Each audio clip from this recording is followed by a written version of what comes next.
Alors 10 ans finalement pour revenir à une LMR, qui avait été déjà, fixée par le passé. Comment expliquez-vous que cette décision qui semble avant tout technocratique, ait été aussi longue, à prendre et à mettre en place? On peut trouver plusieurs explications à cela, hein, suivant qu'on a un mauvais esprit ou pas mauvais esprit, suivant qu'on imagine des scénarios tordus ou pas. Je crois qu'au final, bon, l'État ne cherche pas particulièrement à empoisonner la population, simplement il y a une inertie extraordinaire. À partir du moment où on soulève un problème, on met toujours des années pour le régler, malgré des évidences. Donc c'est pas faute d'avoir lancé des alertes justifiées par de multiples notes qu'on était dans une situation où on pouvait régler le problème et que le problème ne se réglait pas. Euh, Expliciter donc les conséquences des changements réglementaires intervenus au niveau européen. On nous a très longtemps opposé le fait que c'était un règlement européen, donc on ne pouvait rien faire. Bon, au final, il s'avère que finalement l'État a pu prendre lui-même un arrêté qui permet de revenir aux objectifs initiaux, après que l'ANSES a confirmé que pour éviter de dépasser une valeur de 20 microgrammes dans la viande de bœuf, ben, il ne faut pas dépasser 27 microgrammes dans la graisse, alors qu'auparavant on était à 100 microgrammes dans la graisse en considérant qu'effectivement cette valeur était protectrice et permettait d'avoir des viandes à 20 microgrammes. Donc vous voyez la différence. Pour les autres animaux, l'ANSES a considéré qu'il ne fallait pas dépasser 20 ou 21 microgrammes dans la graisse pour ne pas dépasser 20 microgrammes dans les parties consommées. Donc il faut saluer ce retour effectivement à l'objectif initial, hein, dont on n'aurait jamais dû se départir.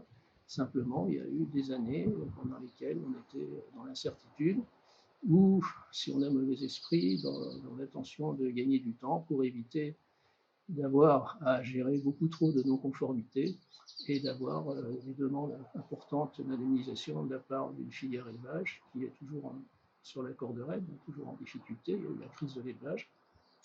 Et il est sûr que des normes, le retour aux normes sévères en chlordécone n'était certainement pas à l'avantage de cette filière. Alors d'un côté, la pollution environnementale a été établie par les chercheurs à 600 ans. De l'autre, des associations antillaises militent pour un retour à une alimentation sans chlordécone, sans LMR. Est-ce que c'est réellement possible et si oui, comment? Je crois que c'est un objectif qu'il faut effectivement viser, l'alimentation sans chlordécone, compte tenu de des caractéristiques de ce produit qui est très persistant et auquel des générations et des générations d'Antillais vont être confrontés, ont déjà été confrontés et vont l'être encore si on ne trouve pas de solution pour décontaminer les sioles acceptable et techniquement réalisable et financièrement qu'on pourra mettre en œuvre. Euh, donc réduire le plus possible l'exposition, c'est déjà bien. Aller arriver au zéro, c'est encore mieux. Sachant que le zéro absolu, on sait très bien que plus les techniques de laboratoire évoluent, ben, plus on a du mal à l'atteindre, hein, puisque quelle que soit pratiquement la denrée, vous allez trouver un chouïa de chlordécone. Je crois qu'il faut aussi, si on peut mettre en place des systèmes qui permettent justement d'éviter de cultiver des plantes sensibles sur les terres contaminées, et ça c'est certainement une très très bonne chose, il faut aussi considérer qu'il n'y a pas que la chlordécone auquel on est confronté. Ce n'est pas ce qui justifie de consommer de la chlordécone à outrance.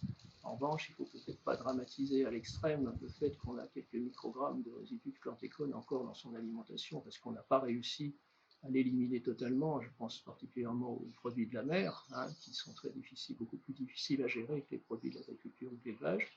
Et il faut considérer que d'autres pesticides, on en consomme régulièrement et qu'il y a aussi des LMR sur d'autres pesticides. Donc on entend beaucoup parler d'une LMR totalement inacceptable sur la chlordécone parce que c'est une autorisation à contaminer l'aliment au niveau de cette LMR, mais il faut savoir aussi que la LMR elle est censée être protectrice. Bon. Donc le but d'une LMR, c'est plus de protéger que d'autoriser à contaminer l'aliment, ça me paraît évident.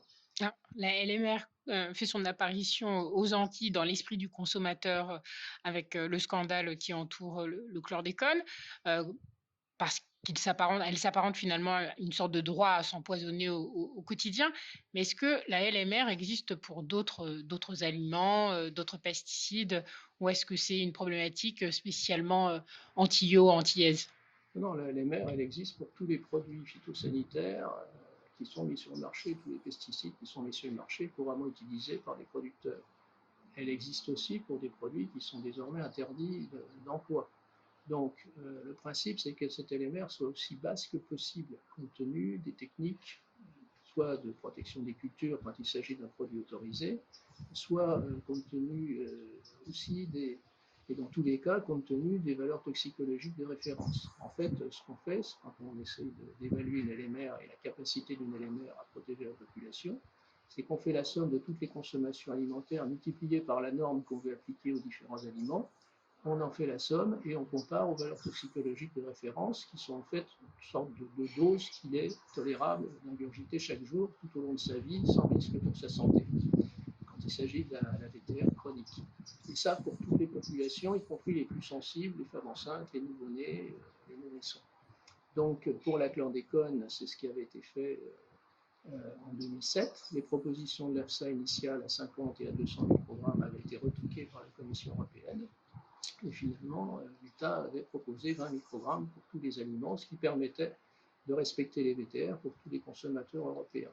La Commission avait été un peu plus sévère en demandant que ce soit 10 microgrammes pour tous les produits qui n'étaient pas cultivés aux Antilles, considérant qu'il n'y avait pas besoin de la moindre marge de sécurité, on va dire, pour les producteurs, pour ce qui n'était pas produit localement. Donc pour les autres pesticides ou les autres molécules, il y a des LMR qui, pour les produits interdits, en tout cas, la plupart du temps, sont à ce niveau de 10 microgrammes ou encore en dessous, puisqu'on considère donc qu'ils ne vont pas être utilisés, donc il n'y a pas de résidus à avoir dans les aliments, 10 microgrammes étant traditionnellement la valeur de quantification qui avait été déterminée par la Commission européenne il y a déjà quelques années. Éric Godard, je vous remercie.